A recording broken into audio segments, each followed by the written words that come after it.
టాలీవుడ్ యువరాజు మహేష్ బాబుకు కన్న ఊరిపై ప్రేమ పుట్టింది. గుంటూరు జిల్లా బుర్రిపాలెంను గ్రీన్ సిటీగా తీర్చిదిద్దుతానంటున్నాడు ప్రిన్స్ మహేష్. ప్రధాని మోడీ ఇచ్చిన పిలుపు మేరకు గుంటూరు జిల్లా తెనాలి మండలంలోని 2 గ్రామాలను దత్తత తీసుకున్నారు సూపర్ స్టార్ కృష్ణ కుటుంబ సభ్యులు. కృష్ణ స్వస్థలం బుర్రిపాలెంను అభివృద్ధి చేసే బాధ్యతను తీసుకున్నారు ప్రిన్స్ మహేష్ బాబు.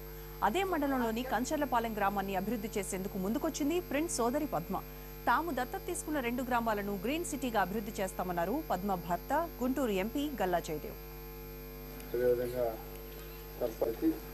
అంటే prime minister Adarsh gram Yojana scheme announce చేసే ముందే ఇక్కడికి వచ్చి నేను చిత్తూరు డిస్ట్రిక్ట్లో మా అమ్మగారు ఊరు మా నాన్నగారు ఊరు డెవలప్ చేశాము, 4 విలేజెస్గా చేశాము. ఇప్పుడు మా అత్తగారు ఊరు కూడా చేయాలనుకుంటున్నానని చెప్పేది జరిగింది.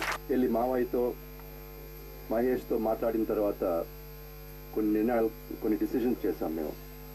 ఒకటేమో కంచర్పాలెం విలేజ్ పద్మావతి అడాప్ట్ చేస్తుందని, అంటే వాళ్ళ అమ్మమ్మ ఊరు దుర్గమ్మ గారు ఊరు.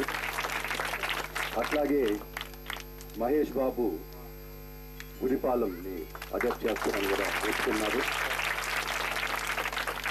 సో మేము కూడా నేను ఎమ్మెల్యే రాజేంద్ర ప్రసాద్ గారు డిస్ట్రిక్ట్ ఆఫీషియల్స్ అందరూ ఇప్పుడు మహేష్ అడాప్ట్ చేసిన విలేజ్ అంటే పుట్టిన విలేజే కాదు, అడాప్ట్ చేసిన విలేజ్ అంటే తప్పకుండా అందరూ సపోర్ట్ ఉంటుందని కూడా అనుకుంటున్నాను. అది తప్పకుండా జరుగుతుంది.